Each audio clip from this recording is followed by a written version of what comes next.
In those days, the banks didn't have insurance.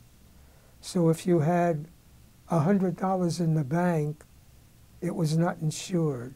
Today it's insured for what, $100,000 or something like that? Well, in those days they didn't have insurance. And I remember waiting, and I was a little kid at that time, maybe as old as maybe that picture I showed you, on a line that was like three blocks long to get into the bank to draw out our money, because everybody was doing the same thing.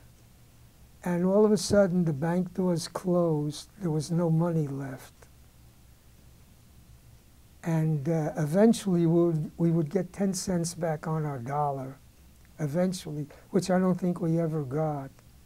And that's what I remember of the Depression. It was very bad.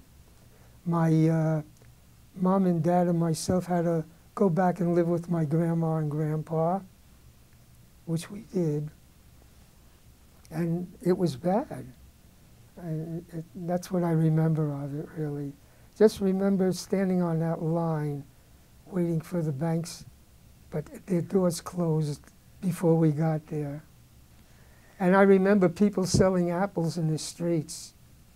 And I remember people telling me about other people jumping off the roofs or their windows, because I remember men with big hats, these top hats that you could pay in those days, $25, $30 for, selling apples on the street because they didn't have a dime.